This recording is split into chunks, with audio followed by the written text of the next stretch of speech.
todos. Meu nome é Fernanda Schettino, sou cardiologista atuante em Florianópolis.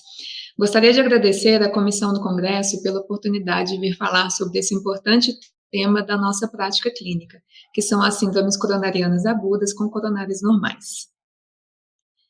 Estima-se que pacientes admitidos com dor torácica, níveis elevados de troponina e alterações eletrocardiográficas com coronariografia normal ou discretamente alterada, menos de 50% de obstrução, representem de 1 a 13% dos casos inicialmente diagnosticados como infarto agudo do miocárdio, o que levou à criação do termo em inglês MINOCA, Myocardial Infarction with Non-Obstructed Coronary Arteries. É mais comum em mulheres e em pacientes com infarto do miocárdio sem supradesnivelamento do segmento ST. O diagnóstico de MINOCA, assim como o diagnóstico de infarto, indica a presença de isquemia, levando à injúria miocárdica. Desse modo, causas não isquêmicas de injúria devem ser excluídas, como embolia pulmonar, sepse e miocardite. Sabe-se que os mecanismos fisiopatológicos envolvidos no diagnóstico de MINOCA são complexos e heterogêneos, com diversas causas relacionadas ou não à aterosclerose coronariana, sendo que a identificação da etiologia subjacente ao quadro é importante no manejo clínico dos pacientes, pois a mortalidade em um ano pode chegar a 3,5%. Várias são as causas para elevação de troponina sérica. Várias patologias podem fazer essa elevação, que é um exame órgão específico, mas não doença específica. Assim, um aumento de troponina não necessariamente será infarto, mas reflete injúria miocárdica ou necrose. Uma causa comum é a presença de embolia pulmonar. Quando suspeitarmos deste diagnóstico, solicitar dedímero e angiotomografia de tórax para fazer o diagnóstico diferencial. Raramente, a presença de anticorpos heterófilos podem levar ao aumento da troponina.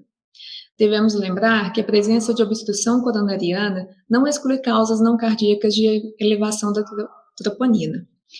E que MINOCA é um diagnóstico que deve ser sempre revisado qual foi a causa. Em inglês, eles usam a expressão de working diagnosis, para a gente lembrar que sempre é um diagnóstico de trabalho em cima para a gente identificar realmente qual a causa dessa condição. O diagnóstico de MINOCA é feito imediatamente após a coronariografia, naquele paciente que tem infarto, ou seja, marcador de necrose miocárdica positivo, preferencialmente troponina, definido por aumento e ou queda seriada com pelo menos um valor acima do percentil 99 do limite superior de referência. E evidência clínica de infarto corroborada por sintomas de isquemia, novo ou presumitamente nova modificação do segmento ST, ou bloqueio de ramo esquerdo, desenvolvimento de ondas Q patológicas, imagem de nova perda de viabilidade miocárdica e ou déficit de contratilidade segmentar, trombo intracoronário evidente na angiografia ou autópsia. Tudo isso associado a obstrução coronariana inferior a 50% em qualquer artéria responsável pelo território acometido pelo infarto. E nenhuma outra causa evidente que justifique o quadro no momento da angiografia, seguir a investigação posteriormente de qual foi a causa do MINOCA. Dessa forma, é importante o uso da imagem cardiovascular para auxiliar no diagnóstico. Após descartar a obstrução coronariana no paciente com infarto do miocárdio com supradesnivelamento do segmento ST, considerar ventriculografia e ecocardiograma durante o evento agudo, para avaliar déficit segmentar de contratilidade ou derrame pericárdico. O uso da imagem intracoronariana, como ultrassonografia ou tomografia de coerência óptica, pode ajudar a identificar ruptura de placa, erosão, dissecção coronariana ou tromboembolismo não avaliados na angiografia, mas ainda são necessários mais estudos para elucidar o benefício de usar esses exames rotineiramente nos pacientes com MINOCA. O uso da ressonância magnética cardíaca é muito importante e falarei a seguir. A ressonância magnética cardíaca é muito útil para caracterizar déficits segmentares de contratilidade, presença de edema e cicatrizes miocárdicas ou fibrose. Realizá-la em até 2 semanas após o evento agudo aumenta a acurácia diagnóstica. A presença de realce tardio subendocárdico sugere causa isquêmica para injúria, ruptura de placa, vasoespasmo, tromboembolismo ou dissecção. enquanto realce tardio subepicárdico sugere cardiomiopatia. Em outros pacientes, a presença de realce tardio não isquêmico sugere o diagnóstico de miocardite ou doença infiltrativa. A presença de edema e disfunção contrátil ajuda a localizar a área de injúria. Nas imagens publicadas no estudo de Barros, no Arquivos Brasileiros de Cardiologia em 2020, vemos a figura 1A com padrão normal. Na figura 1B, temos a imagem com padrão isquêmico de infarto, que pode ser a presença de realce tardio de padrão transmural ou subendocárdico em território coronariano, no caso, transmural em parede lateral. Na figura 1C, o exemplo é de miocardite, que mostra edema do miocárdio e padrão de realce tardio epicárdico ou mesocárdico, nessa figura mesocárdico. E na imagem 1D, temos a cardiomiopatia de Takotsubo, que causa edema do miocárdio e alterações contráteis médio-apicais, sem evidência de fibrose miocárdica significativa pelo realce tardio, como podemos observar. As causas podem ser decorrentes de infarto tipo 1, aterosclerose, levando à isquemia, ou tipo 2, desequilíbrio na oferta-demanda de oxigênio miocárdico. Como exemplo de infarto tipo 1, temos a ruptura de placa, úlcera, fissura, erosão ou dissecção coronariana na ausência de lesão obstrutiva coronariana. Como exemplo de infarto tipo 2, temos o espasmo coronariano, a embolia coronariana e disfunção endotelial, que causaria o espasmo microvascular. Pode também ser secundário a desordens miocárdicas sem o envolvimento de artérias coronárias, com diagnóstico diferencial com miocardite e síndrome de Takotsubo, melhor classificadas como situações de injúria miocárdica, apesar de frequentemente se assemelharem a infarto. Então, citando as causas e suas particularidades diagnósticas e terapêuticas, temos a placa instável, sendo que o termo instável pode significar ruptura, ulceração ou erosão. Hemorragia intraplaca também pode ser uma causa, bem como trombo ou úlcera sobre úlcera ou erosão. Ultrassom intracoronário ou tomografia de coerência óptica podem evidenciar uma quantidade significativa de pacientes com placa instável como causa de minoca. A ressonância cardíaca pode mostrar enormes áreas de edema miocárdico, com ou sem pequenas áreas de necrose, sugerindo obstrução transitória ao fluxo intracoronário, imagem que confunde com vasoespasmo. Pode também mostrar uma pequena e bem definida área de realce tardio, sugerindo que ser proveniente de embolização de debris aterotrombóticos da placa instável, causando a mionecrose. A recomendação de tratamento é manter com dupla antiagregação plaquetária por 1 ano, seguido do uso por toda a vida de um antiagregante plaquetário. O uso de estatina também é recomendado por se tratar de pacientes com doença coronariana, mesmo que não obstrutiva. Essa etiologia deve ser considerada e, consequentemente, o uso de imagem intracoronariana, sempre que não tiver outras etiologias a serem suspeitas, como a miocardite ou vasoespasmo coronariano, principalmente naqueles em que a angiografia evidenciar aterosclerose. O espasmo coronariano caracteriza-se por hiperreatividade do músculo liso vascular a substâncias endógenas vasoespásticas, como na angina de vasoespástica ou de Prinzmetal, mas também a agentes exógenos, como cocaína e bentanfetaminas. Pode-se realizar testes de provocação com ergonovina ou acetilcolina, naqueles em que o infarto foi o evento inicial, porém não recomendado na fase aguda. Os testes provocativos induziram vasoespasmo em 27% dos pacientes inicialmente diagnosticados com minoca. O infarto pode ser evento inicial ou secundário naqueles que já possuem angina vasoespástica, que possui como características angina de repouso, resposta rápida ao nitrato de curta duração, mais comum à noite e pode ter alterações transitórias do segmento ST. Vários agentes podem provocar espasmo coronariano, como ergotamina, diclofenaco, síndrome de Churg-Strauss, doenças como felcromocitona, hipertireoidismo e doença de Kawasaki. Nos casos mais graves, o vasoespasmo pode afetar 3 vasos epicárdicos, causando choque cardiogênico. Para o tratamento, o uso de nitratos e bloqueadores do canal de cálcio são efetivos contra o espasmo coronariano e mostram a prevenção de eventos cardíacos nos pacientes com angina vasoespástica. Por isso, a importância de realizar o diagnóstico e terapêutica específica. O tromboembolismo coronariano pode ocorrer junto à placa instável, espasmo coronariano ou isoladamente. Pode ser devido a trombofilias hereditárias ou adquiridas, sendo a embolização coronariana decorrente da própria circulação coronariana ou sistêmica. O infarto pode ser a primeira manifestação da doença. As trombofilias hereditárias incluem fator 5 de Leiden, deficiência de proteínas S e C, e podem corresponder a 14% dos pacientes diagnosticados inicialmente como minoca. As trombofilias adquiridas incluem síndrome do anticorpo antifosfolípide e desordens mieloproliferativas.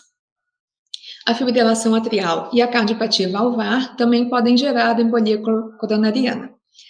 A embolia também pode ocorrer por fatores não trombóticos, como vegetações valvares, tumores cardíacos, mixoma e fibroelastoma papilar, calcificação valvar, trombo em ventrículo esquerdo e embolia gasosa e heterogênica. A embolização de pequenos vasos coronarianos pode ser uma causa de minoca difícil de identificar na coronariografia. Também pode ocorrer a embolia paradoxal por forame oval patente, em poucos casos, e às vezes associada ao tromboembolismo pulmonar. Portanto, a identificação da causa é importante para a terapia adequada. A dissecção coronariana espontânea é um evento raro e o diagnóstico baseia-se na demonstração angiográfica de flap médio intimal, levando ao aspecto de duplo lumen. A dissecção provoca a obstrução do lumen verdadeiro, apesar de nem sempre identificada a coronariografia, levando ao diagnóstico de minoca. Nesses casos, o ultrassom intracoronariano e a tomografia por coerência óptica podem ser fundamentais. O hematoma intramural coronariano sem ruptura pode causar quadro semelhante.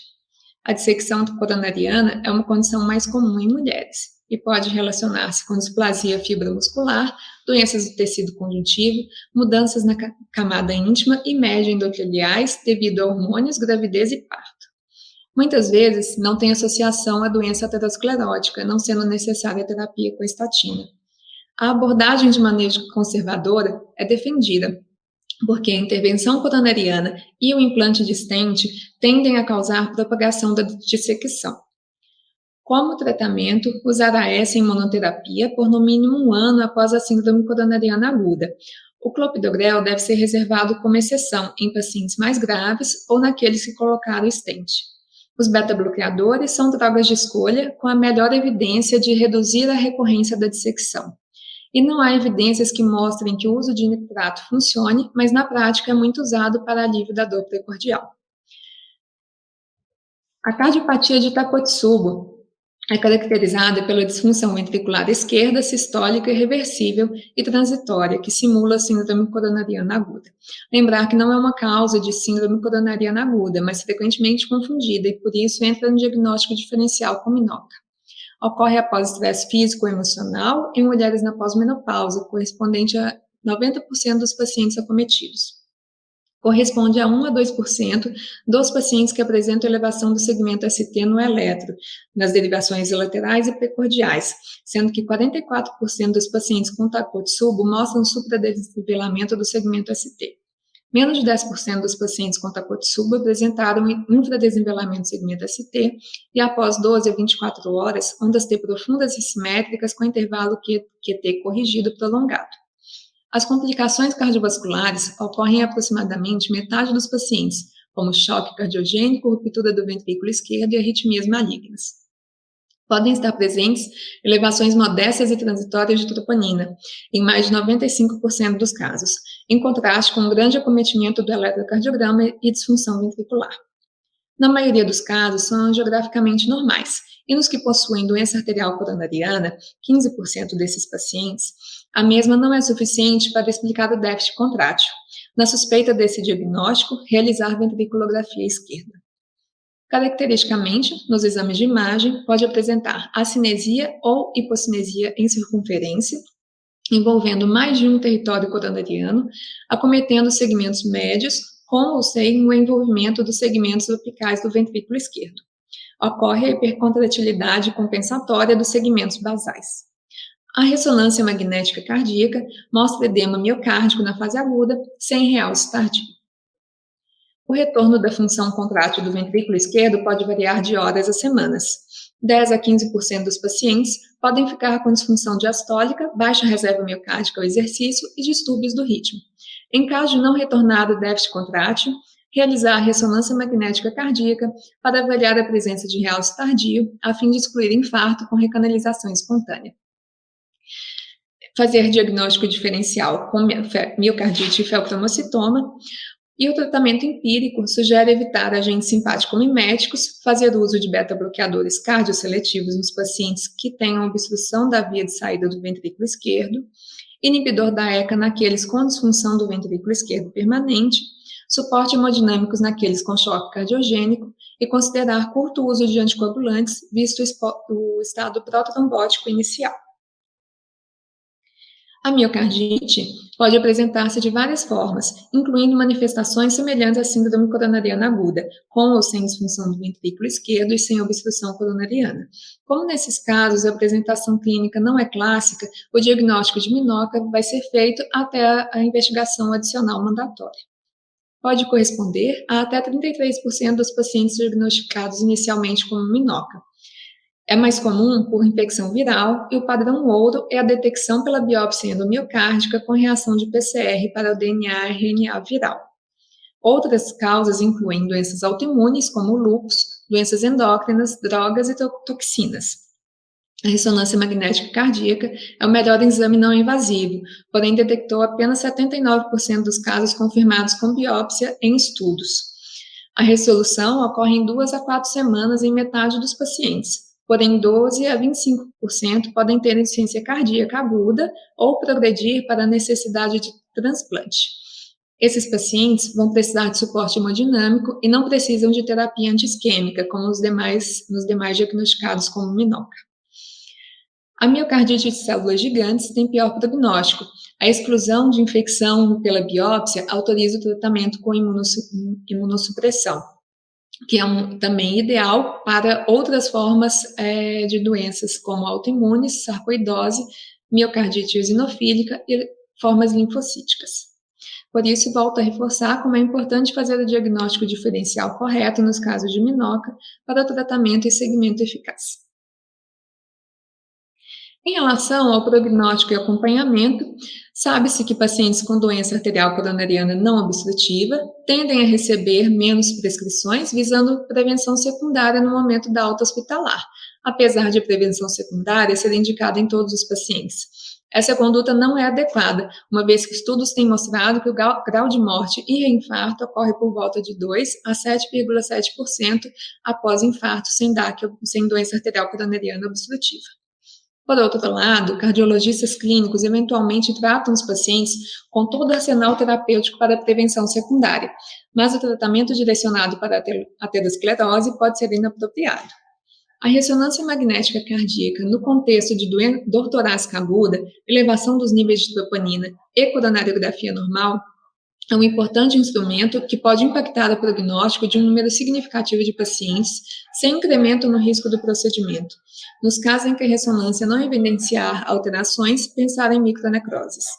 Lembrar que, na ausência de sistemática investigação dos mecanismos subjacentes e características clínicas para o correto diagnóstico, qualquer tratamento permanece empírico. É proposto aspirina, estatinas e, em caso de vasoespasmo, bloqueador do canal de cálcio como tratamento de rotina, visto que serão benéficos para os potenciais mecanismos causadores de placa instável, espasmo coronariano e tromboembolismo. Para finalizar, vou trazer aqui como novidades para vocês esse estudo HARP-MINOCA, apresentado no Congresso Americano em 2020, que combinou o uso de tomografia de coerência óptica e ressonância magnética cardíaca em mulheres com minoca. Evidenciou com significância estatística que o uso combinado dos métodos diagnósticos auxiliou a maior elucidação de causas de minoca, ao invés do uso isolado. 84,5% dos casos foram elucidados, desses a maioria era isquêmica, 75,5%, e 24,5% possuíam outros mecanismos fisiopatológicos envolvidos.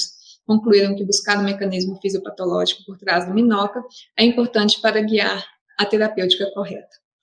E por último, falando um pouco da associação com o Covid-19, temos esse relato de caso publicado em fevereiro de 2021, de um sério evento tromboembólico em paciente saudável, jovem, oligossintomático para infecção por SARS-CoV-2. As duas doenças ocorreram simultaneamente, com um estado prototrombótico da infecção pelo SARS-CoV-2 ter facilitado o infarto, evidenciando o significante efeito de morbidade cardiovascular pelo SARS-CoV-2. Então, a paciente em questão tinha 48 anos, era do sexo feminino, teste positivo para Covid-19, com critérios diagnósticos para infarto. A angiotomografia de coronárias excluiu lesões obstrutivas e a ressonância magnética cardíaca mostrou área de infarto em parede inferior. Tratada com dupla antiagregação, inibidor da ECA, estatina e colocada em programa de reabilitação cardíaca. E essas aqui foram as minhas referências para os que desejarem aprofundar sobre o tema. Muito obrigada pela atenção de todos.